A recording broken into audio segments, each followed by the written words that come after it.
Hello, thriving friends. Happy new day. Happy new day to you all. Welcome to another Thriving Lessons with Dr. G. Hello, wherever you are joining us from. Today is an excellent day. Before we get into it, please, wherever you are, go ahead and share the link with your friends, your loved ones. Let them know that we are live. Let them know that we are here to learn more about financial literacy. So, let's give ourselves how long? 30 seconds. 20, 10. Okay. Just share. Share the link. I'm also going to take a moment to check all the platforms to make sure that we are on and everything is looking good. I hope I'm not on mute as usual. Okay, I'm not. That looks great.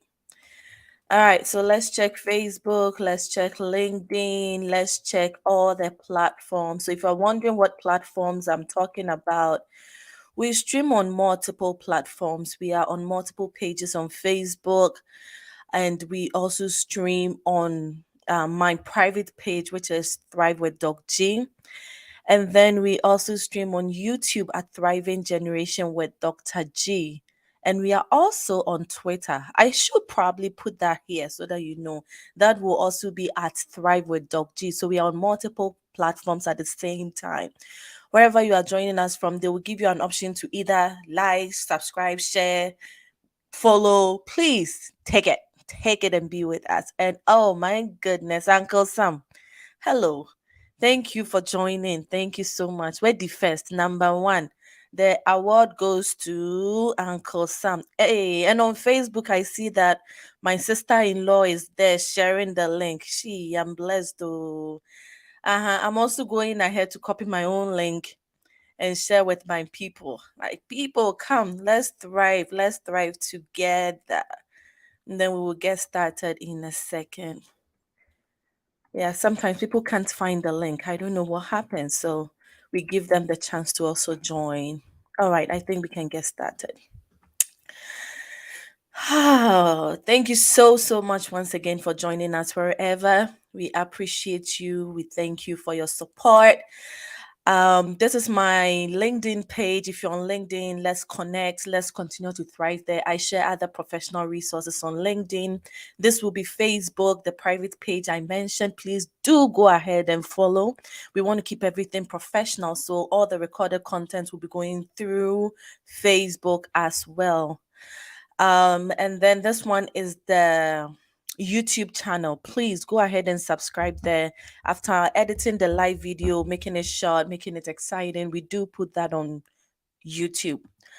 All right, and these options are given to you wherever you find yourself. Kindly choose one, okay, or two, or all, and follow, share, subscribe, everything. We are grateful.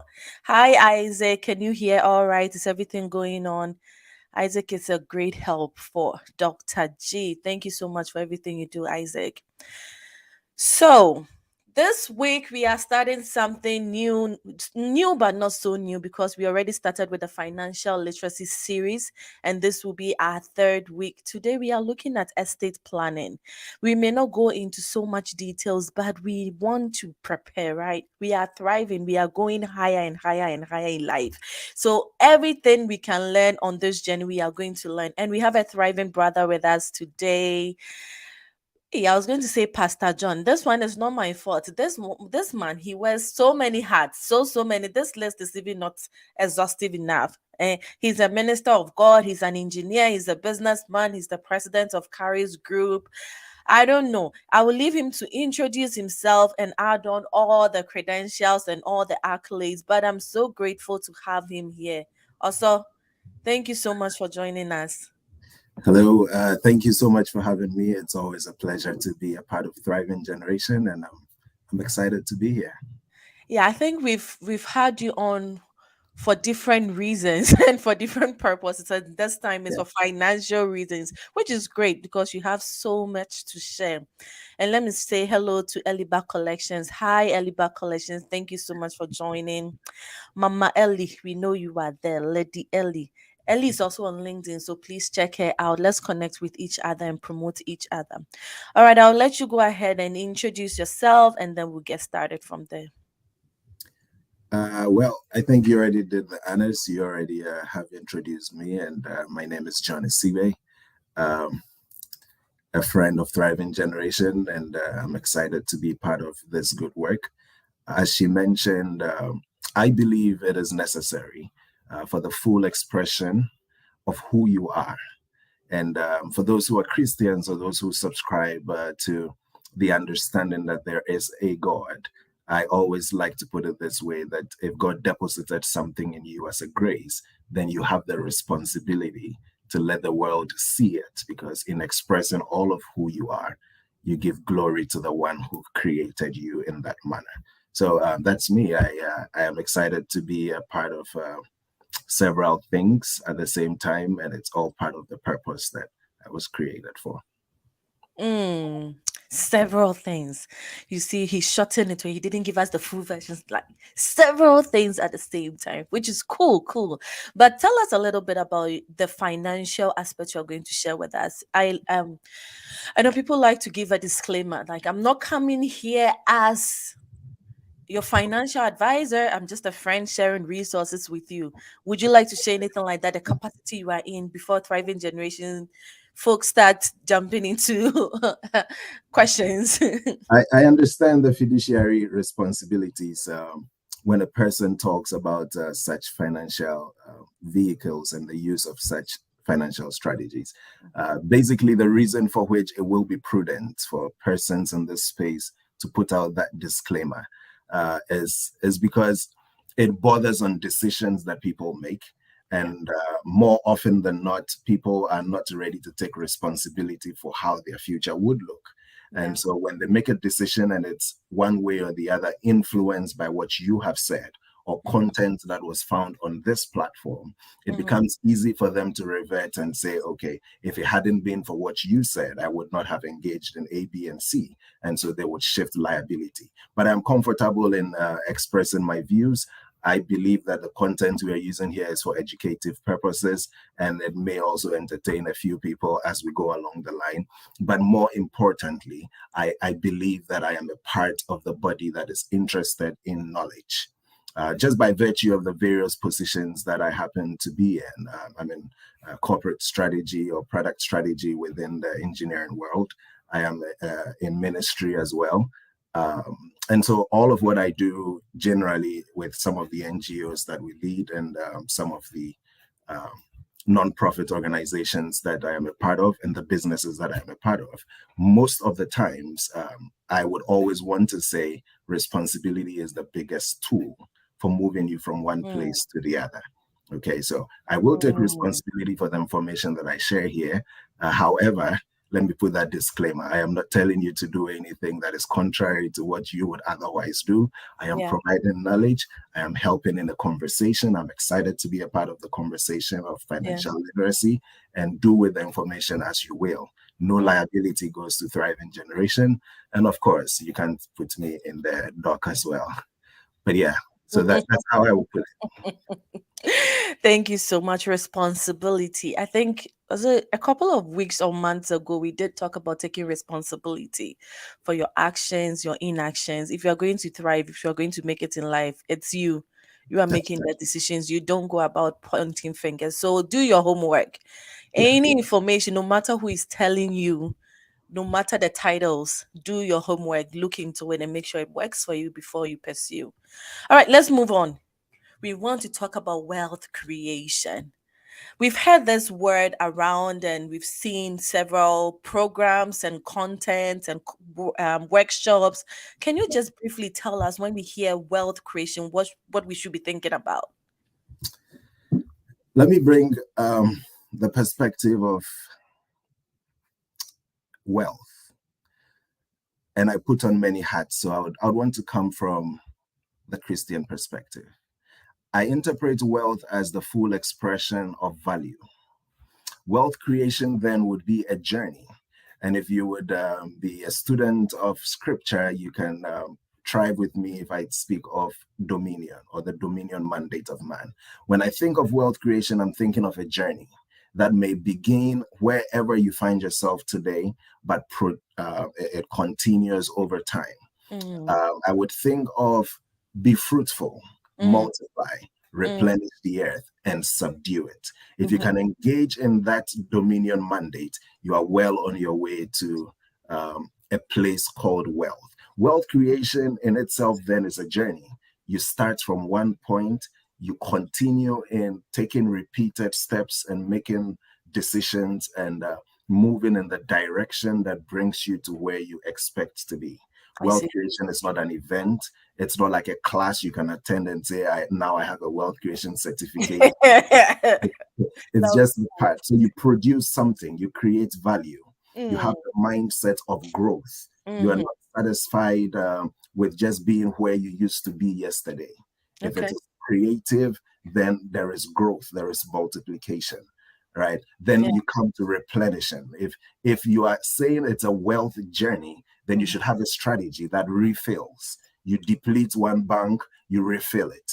mm, You identify a new well, you dig it up. So there should be a refill strategy if you are on this journey called wealth creation. And then there should be a way by which you enforce control so things don't spiral out of your hand. So wealth creation would also come with great responsibility. I You see. take upon yourself um, an assignment.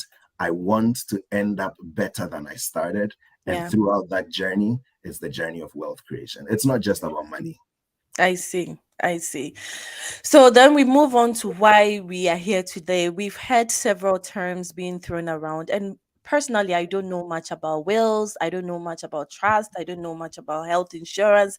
At least we started learning about health insurance not too long ago, so I'm a step ahead. But can we start with wills? What Do you is? mean life insurance or health insurance?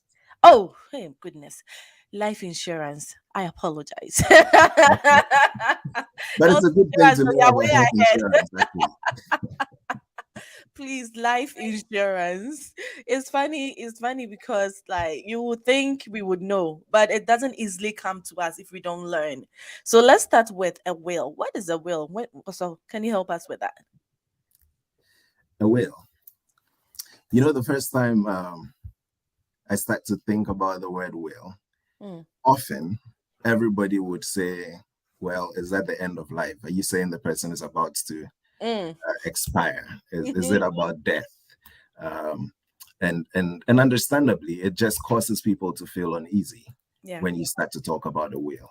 But let me put it this way, and if you're a Christian again, then a will is not something you should be scared about because you know that you would have to transition from where you are today to where God has for you beyond this lifespan of yours. A Yeah. will is simply the constitution that you would want your world to run by when you are incapacitated for the most part. Okay. So, for the most part, a will is what should happen when I am no longer here. How should things go? Who should take what it is that I have? Those are all the things that constitute a will. At the basic level, it's a document. It may not always be documented in terms of written down. There are times and there are some states and jurisdictions that would actually take an oral will. So it's nothing new. It's nothing new. Where we grew up back in Africa, for example, you would have people who had wills that were never written down. They just call this auntie and call that uncle and say, if I am no longer here, make sure that Kweku Menu gets my farm and make sure that Nama gets the mansions. You know what I'm saying? So a Yeah. will is nothing new. We are all aware of what a will is, right? But maybe it's just how do I execute it? How do I get it in the formal sense? And so then there is that document that needs to be put down in writing. So that's what I Mm. would say in general a will is. Okay, then if we are going to say it's just a document, then what is a trust? Because I've also heard of a trust and a trust fund and trust and trust. Is that different from a will? What is that? Briefly, what would you say that is? So a trust introduces a third component. Um, a will is the document that is saying, if I am not here, give so and so to this person, and give my shoe to that person, and give my hat to that person. But the trust goes to the next level to identify um, two new positions: a trustee, and then the guarantor of the trust. Okay. So when you talk about trust, suddenly you are moving away from just a document that is detailing what should happen and who should do what, to Mm-hmm. now putting in place a legally, or let me say, one with legal capacity to Mm. execute on what your will is. Okay. Okay, so that is where a trust comes in. Now, there is a trustee, there is a third party who has been brought into the equation. So it's more of, I can literally hand over the power of attorney, hand over the capacity to execute Yeah. to a third party who becomes the trustee. And then Mm. that trustee now would be in charge of deciding how my estate is managed. So that Yeah. would be the basic difference between a will and a trust. Yeah. I was trying to add a slide to the screen. Yes, I think that's beautiful. I found this online, and would you say this is what you are describing to us right now? Yes, let me use this. Let me use this. And shout outs to Wall Street Mojo. Okay, this is not original content here. Yeah. But basically, a trust now becomes a system, right? You Mm. would need to understand, how am I going to fund the trust? Because ultimately, the trust is supposed to execute on the distribution of assets, on Okay. the distribution of wealth, for the purpose of our conversation. You Okay. don't have to be super wealthy, high net worth, whatever it is. Wherever you are today, you can still have a trust, and you probably do need a trust. And Mm. we might get to that as we go along when we talk about what estate planning should be, right? So if you look here, the trust is, it appears as a document, but that document is going to figure out, how do I distribute content to the beneficiaries. Yeah. The bottom portion would almost be a simple will, but Mm. now when you bring it in the context of a trust, you can appoint a trustee. Mm-hmm. So that is not reflected on this document, but the grantor, you, the person who is putting the trust into motion, Yeah. you are creating that legal entity. The Mm. trust can exist on its own as an entity. Okay. Okay, so the trust is beyond the document. It actually has its own personality. It has its own legal capacity to execute. And then Mm. you fund it. So there will be different strategies by which you fund the trust. You can literally put money in, link your bank account, hand over the deed of your house into the trust. If you have cars, whatever, jewelry, you can literally say, from today, the trust owns all these assets. And you, as Okay. the grantor, you, as the creator, can determine how the trust is funded. Okay. And So it's, can we say that the trust is like a bowl? So I found this is somebody's Easter bowl right here. So then you put all your Easter eggs.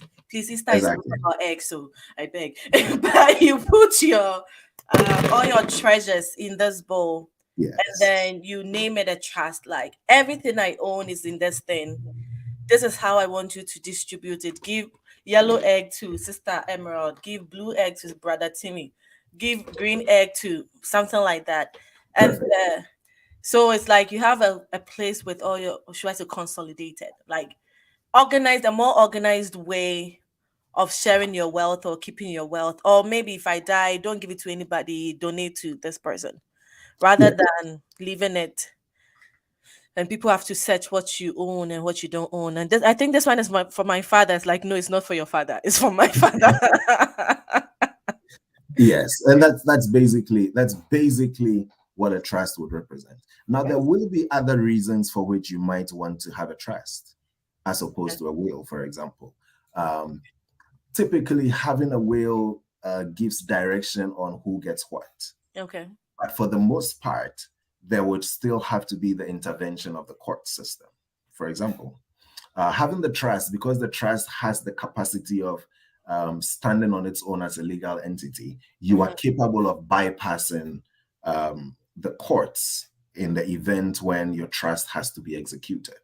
Mm. Okay. So most trusts, and I'm using the word most because there are things you can do to pierce any kind of corporate veil, but most trusts would have the capacity to provide security.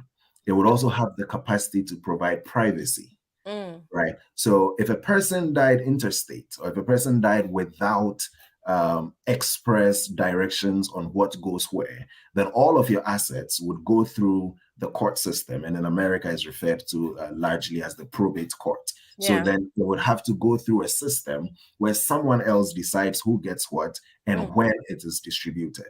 And mhm, then now, if you did not have a trust that shelters all of your assets, you would have that exposure where you would now have creditors coming after you. You would have social security. Like, I'm not giving anybody an advice to say hide your stuff, but I think if anything is valuable to you, yeah.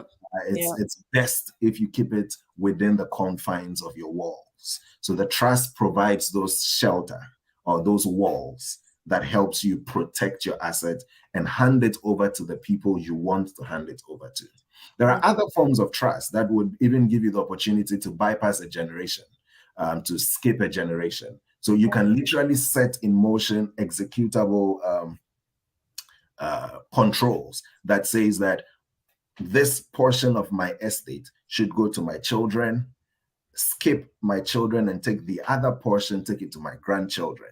You can literally set up the trust in such a way that it links even to the mm, charitable organizations. Maybe you're a pastor of a church, you have a burden in your heart to build a cathedral, so to speak, and mm, you don't have the funds today to build a cathedral. You can yeah. literally use a trust, right, and fund the trust in creative ways. And we will probably get to some of the creative ways of funding the trust. Fund the trust in a creative way where when you are no longer uh, in the earth, literally that trust can become a charitable fund that automatically goes to fund your charitable organization or to Okay. fund your church or to fund the next generation, your children's children. So the trusts are beautiful when you literally form it well. If you're a businessman, for example, you can use the trust for a very different reason from just handing over property, I see. right? So that would bring us into different types of trusts. Okay, before you go into that, welcome everybody. I know more thriving generation, more friends are joining us. Thriving friends, you are all welcome. We are talking about wills, trust, and life insurance. We won't go into details because we only have a few minutes. But there is this question on the screen that I wanted you to look at. Can you see it as well? Yes. So it's So from technically, Michael. right. Yeah, Uncle Atu, we know it's you. You can't hide. Okay, please read. It says, so technically, you need to have an asset to get a will. That is, no asset. I'm assuming you're saying no asset, no will. Will does not really, okay, so if no assets, then will does not really work for you. Um, the question of do you have an asset or do you not Mm, becomes secondary when you mm, think about a will. Let me go into scripture because I can afford to. Um, when Israel gathers his children, he says, come, let me tell you the things that shall befall you. And he mhm, begins to speak over them. He did not necessarily hand over any material thing in that encounter, but that was literally a testament that was being written. And that is a form of a will. So you don't necessarily need to have a physical asset to hand over. It could be jewelry, it's an asset. It could be just a document that is helping the next your children understand how you feel about them. That in itself can be put in a will.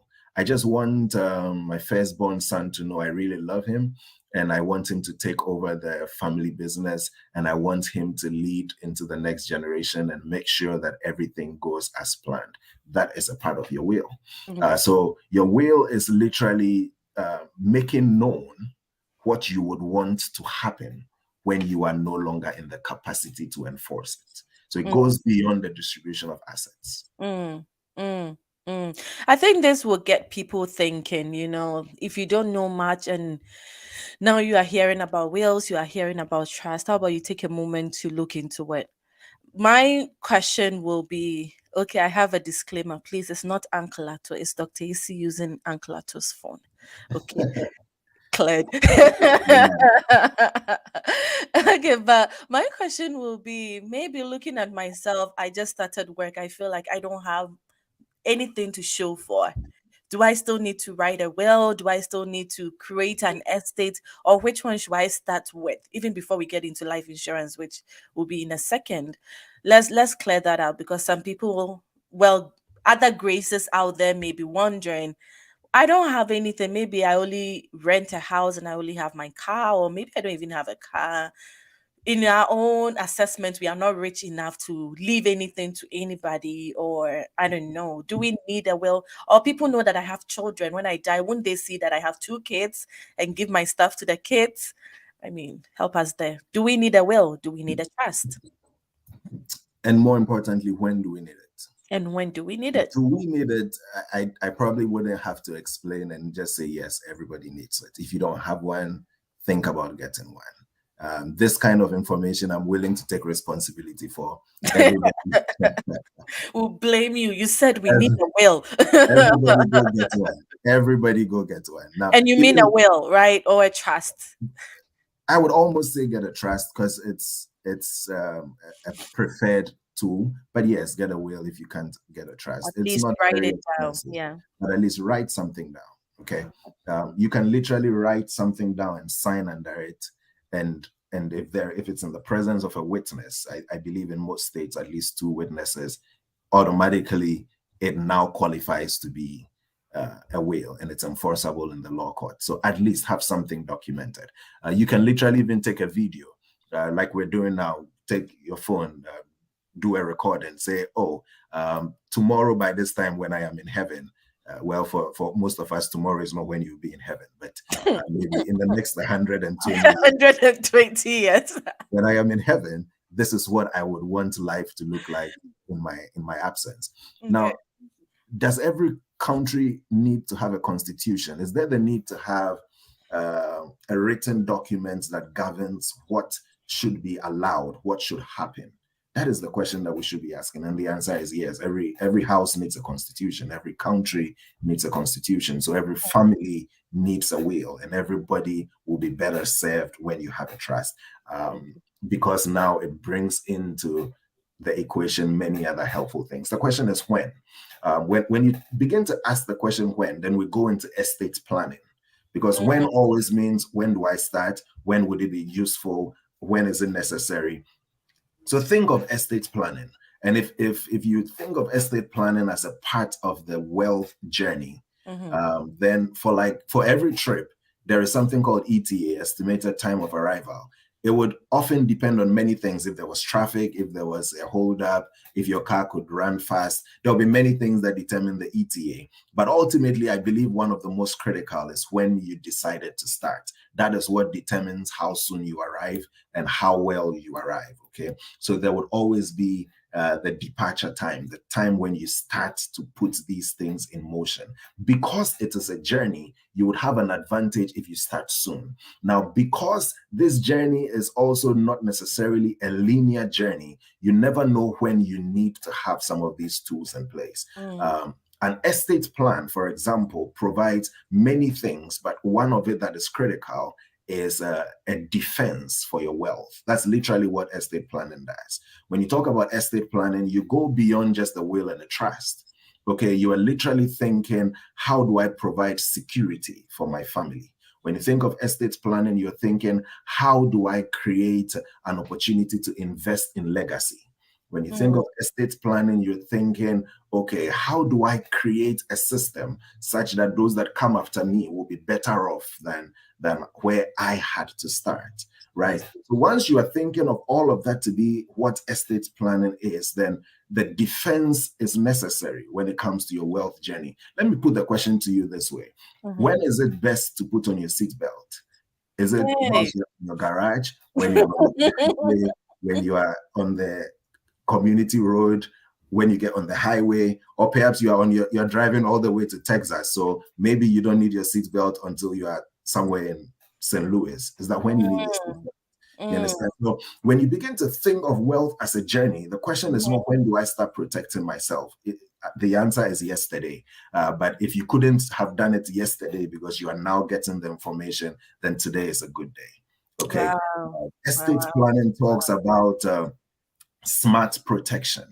right? Okay. So you would need to now have things within your arsenal, things within your toolbox that helps you get through the journey.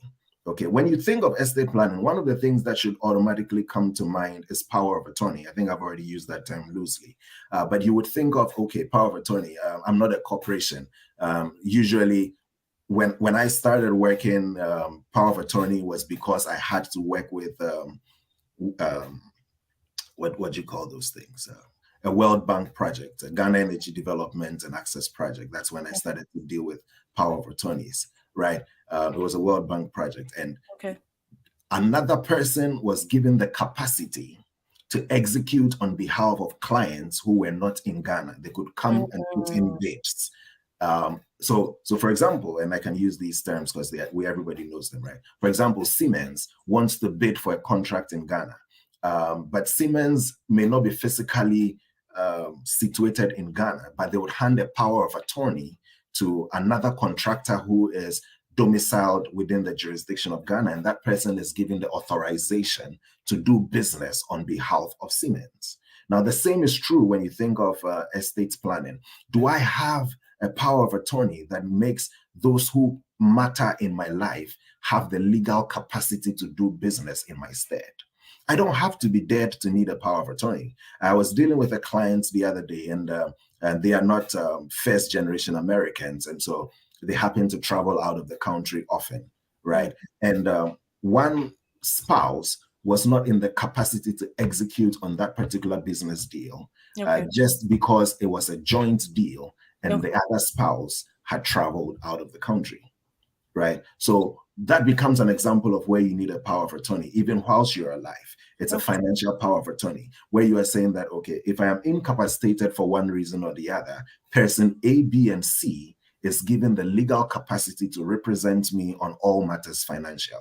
I see. Another example of a power of attorney will be a health based power of attorney, for example. Mm-hmm. It would often be within a living trust, right? Or it would be within a living will, but a Okay. health based power of attorney.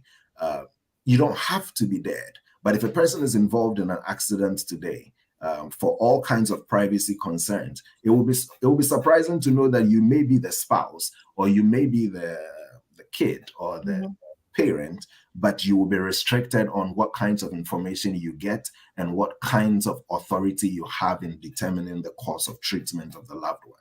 Yeah. But when you have So the yeah. healthcare power of attorney, now you have every legal capacity to represent your loved ones. So Yeah. when you think of estate planning, it's not always when you're dead, right? Okay. Some of these things are necessary. So when do I need that? Can I throw that question back to you? When do I need to have a power of attorney for my financial planning? When do I Yeah. need a power of attorney for healthcare related issues, right? Mm, So if we are to tell you when do you need your seatbelt, I'm sure the answer will be dependent on how risky you are willing to be. But let me give free advice here. I would think everybody needs to start having these conversations. If you're married, start having them with your spouse. Even if you're not married, you're young, you just started. You never know when you might be in a position where you would need someone to have legal capacity to make the best decisions in yeah. your favor. So you need to have some of these things. Yeah. Um, Let me Also, end with this thought. oh, okay. Go ahead. Generations would always reward those who think generationally. Mm, okay. Okay. The future always rewards those that think generationally. So the earlier you start to think generationally, the Mm. better positioned you are to make the calls that would help you in the future. Okay, go ahead. Yeah, I was going to say that we can all acknowledge hearing stories around that somebody died and either the children are fighting or somebody got sick, stroke, this, and the children, even the wife, will not be allowed into some of the spaces. We've heard all kinds of stories and or seen movies at least. So we don't want to be the stories. We don't want to be part of the statistics, right? Right. So maybe we have to start thinking now and we have to start planning now. Don't take chances, unnecessary chances. When you can do something about it, why not? Somebody dies thinking that his brother will take care of his children, and the brother also has other plans and the children are left. It's your responsibility to make sure that you have things in place. So if your children are underage, you don't have anybody you can trust to responsibly take care of them. That is where you need these power of attorneys. Like, you need a third person. Like, when I'm not there, my mother instead of my spouse, because maybe my spouse is I don't know, I'm not looking for trouble right now, but I hopefully you can trust your partner to take care of your children. But anyway, we've heard all kinds of stories, so my story is different from your story, so take your time and look into your family. All right, thriving friends, I can't believe it's already 35 minutes into it. You can send your questions. We will use the next 5 minutes to answer your questions for you.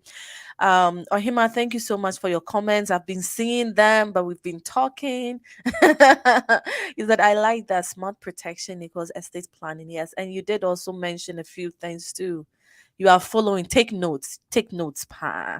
Thank you so much for joining. Hi, everybody. I see people joining from different platforms. We don't see everything on our screen, but we do know that you are there. When I look on the other screens, I do see people all over.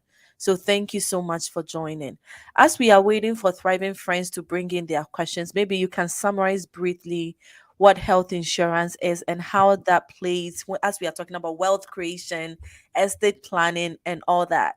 So talk about life insurance, please. And we do have a video. If you missed it, if you are late to class, we do have a video on that you can check out on our YouTube channel, Thriving Generation with Dr. G.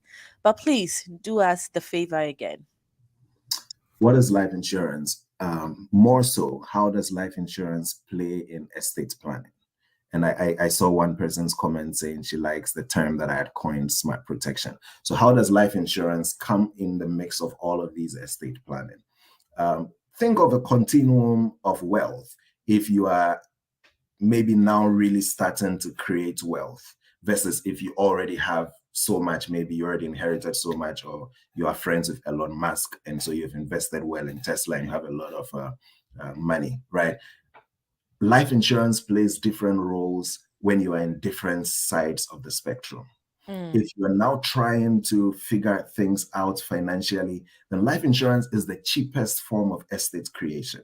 Write that down. Quote me everywhere you find yourself. Okay. It will be virtually impossible to say you are going to save up, all things being equal, if you are working in a decent, modest working environment. It will almost be untenable to say that you would save up to $3 million in today's current economy, right? You are earning Mm.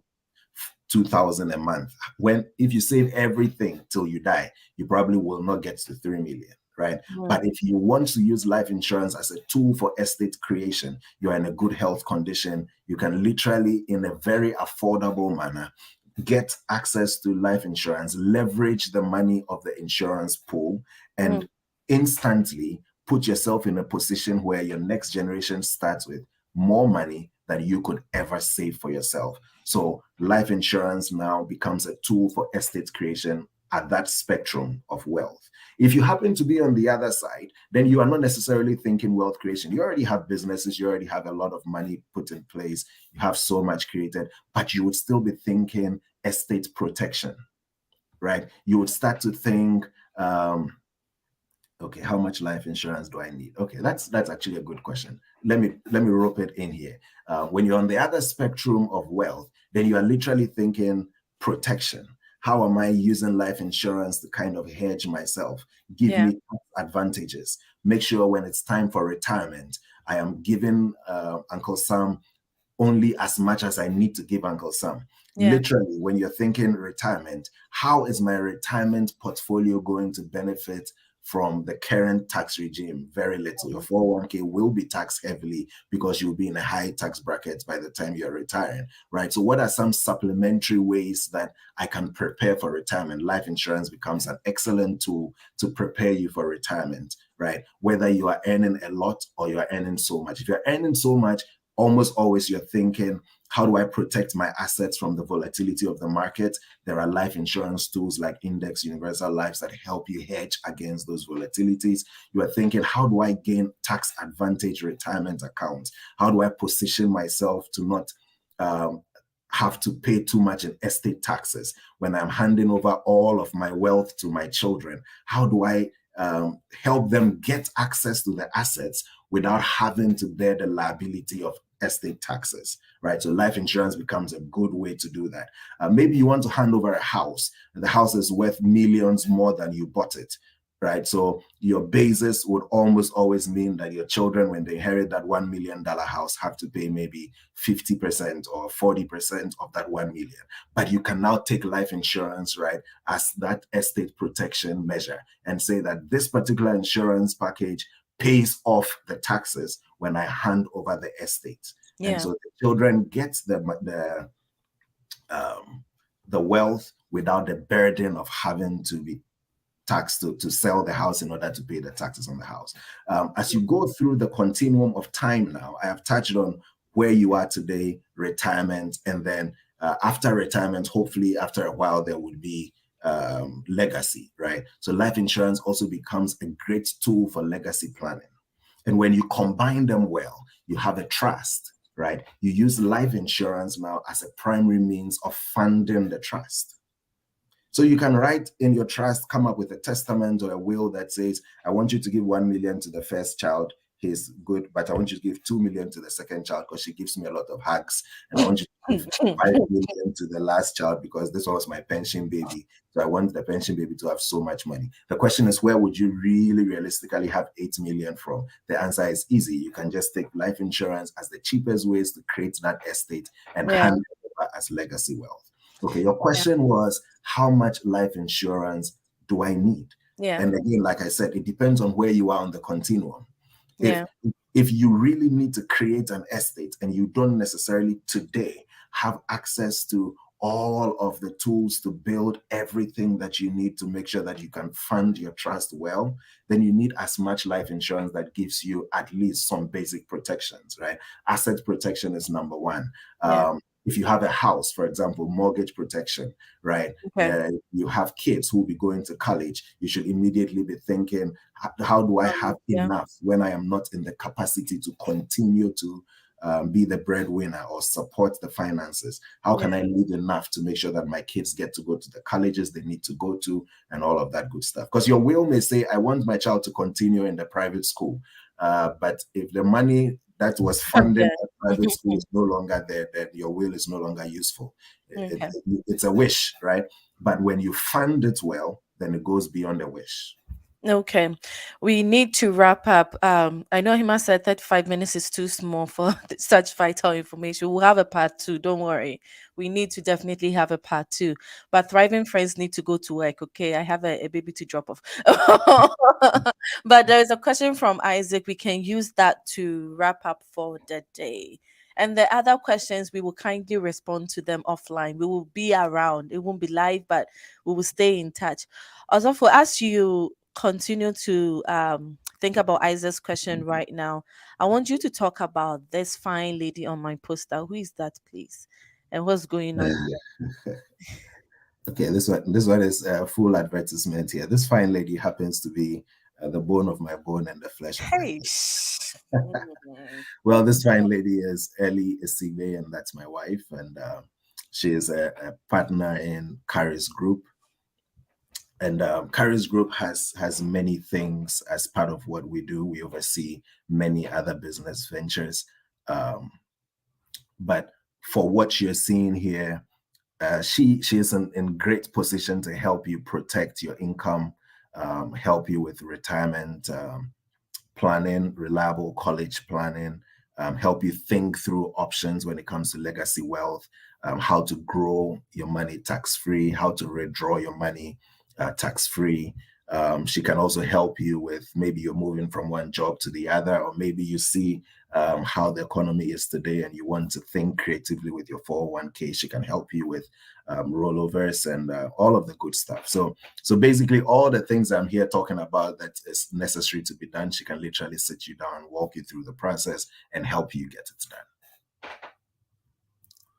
Awesome. I did put her link there from LinkedIn, and I'll add yours as well. So please go ahead and let's attend to Isaac's question, and then we will wrap up the day. Thank you. Isaac question says, can a court overturn your decision to disinherit your spouse or children through your will? Well, Isaac, let me put it this way that even the Constitution can be amended. And so, yes, there will be reasons for which the content of a trust can be overturned. For the most part, if you do have an irrevocable trust, it stays outside of the remits of the court. For the most part, if you do have the right kind of irrevocable trust, it stays outside of the remits of the court. But for all kinds of reasons, if there has been fraud, if there has been malpractices within your financial constitution, then yes, there will be times when the courts can step in and switch around what goes where. Not so much because they want to disinherit your spouse or your children, so to say, but if maybe there has been some fraud that requires confiscation of your assets, then at that point, the court might be able to reach into assets that you may have written in your will that this house goes to um, um, Rodriguez and that house goes to Melissa, right? If there has been a reason for which the court reaches into your assets, then the court can reach in there. But Yeah. that's where you have to understand the right kinds of vehicles for the right purposes, Yeah. right? Provide that level of covering, then you can go for a complex, irrevocable trust that almost separates you from your assets. That's why it's called irrevocable, right? What that means is that your assets are transferred into that bucket and Yeah. you are no longer a trustee, right? You are just the creator or the guarantor. You've handed over the asset. The trust now can stand on its own as its own entity. That trust can literally be sheltered under a corporation, for example, in one of those no-tell states. And then at that point, the court will know, because of course, human beings will tell the court that he owns that business or he has that mansion. But as long as it is now under a new entity and you are separate from it, the court cannot get to it. Yeah. So you need to use the right tools for the right purposes. But good question. I think we should have a part two. What do you think? We need to talk about this and see if we can push things away from next week and then have a part two and finish off well. Because it's like we are hanging out there. We didn't talk a lot about life insurance because life insurance could also be one of the great ways. I know the last time we had Mr. Eze, he said, if you are owing someone, the court would have to pay everybody and all the credit card companies and everything before the money can get to your children or your family, except life insurance. So we have to look more into that and see how we can capitalize on all these resources out there. So thank you very much for. Hey, I have support. Because that says part two. Please, we beg part two. Well, uh, I will be going into a little more details on one of the platforms for Ellie. okay. That will actually be next week. So if you would want, maybe you can reach out to Dr. G and she can help you send you a link to register to be in there, where we would actually have time to break some of these concepts down and walk you through step by step and scenarios upon scenarios on how some of these things come together. But I'm definitely excited to be back here next week or whenever Thriving Generation has opportunities for us to have a conversation. Yeah, please, next week, as far as it's fresh in our heads, let's continue with it. So Very much. we appreciate you. Do you have any final words for the thriving generation before you go? I would end with an answer to the question that I evaded earlier on. The question was, when is a good time? I evaded it by using many reasons or using many scenarios to help you decide when is a good time. But now that I have the opportunity for final words, can I pose well for the cameras? My name is John Essegbey, and I approve this message. Everybody needs to put themselves in the best position they can afford to.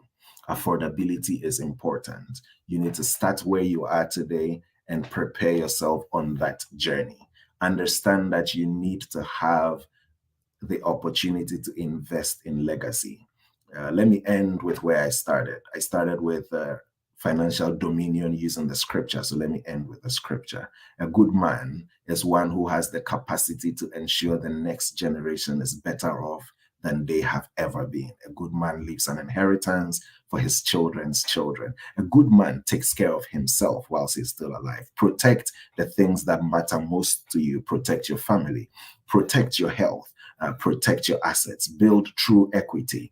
Give yourself the opportunity to thrive so that generations after us would call you blessed. God bless you.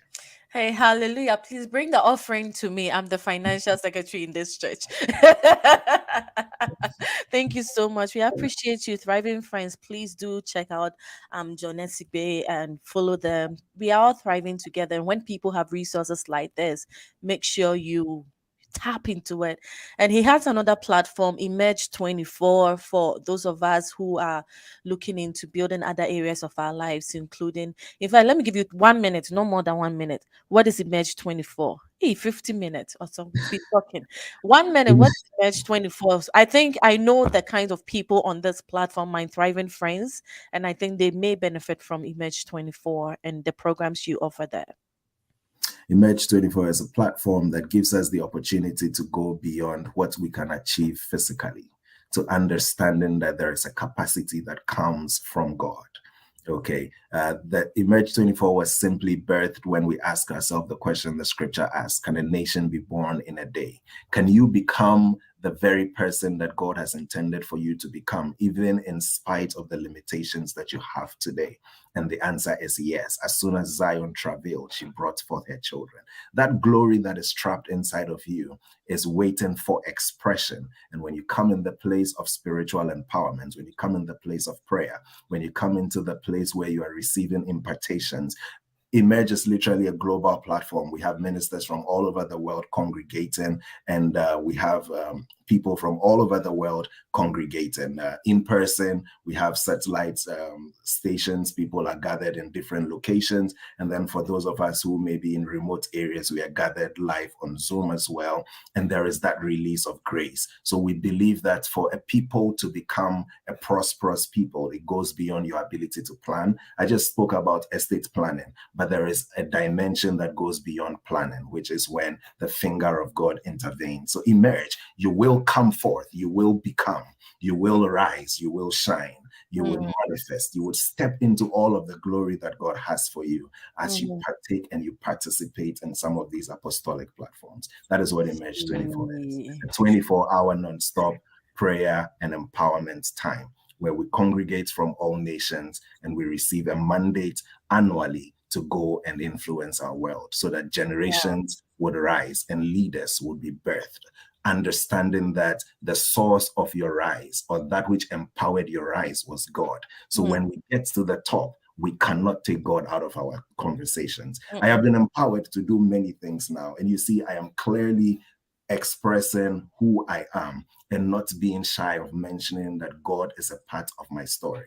When you Yeah. are a part of Emerge, you may be a professional, you may be a minister of God, you may be in any part of your journey today. But one thing we hold clear is when you come and you are empowered and you begin to shine in your world, you would always remember where the source is. God was that power that Yeah. lifted you. Yeah, yeah, yeah. Thank you so much. That is the spiritual version of thriving. So as we work on everything, we know that we don't have control, overall control. We have God who takes care of us. So That's you right. may work hard and somebody will work hard, but somebody, the grace added to that working hard makes the person's life just beautiful. And that's what I love. My life is beautiful because I have God in my life. So Amen. we will Amen. encourage you to check out Image 24. We have programs throughout the year, but the 24 hours of prayer happens just once a year. You don't want to miss that. Hey, this is thriving financially. Now we are talking spiritually. It's all good.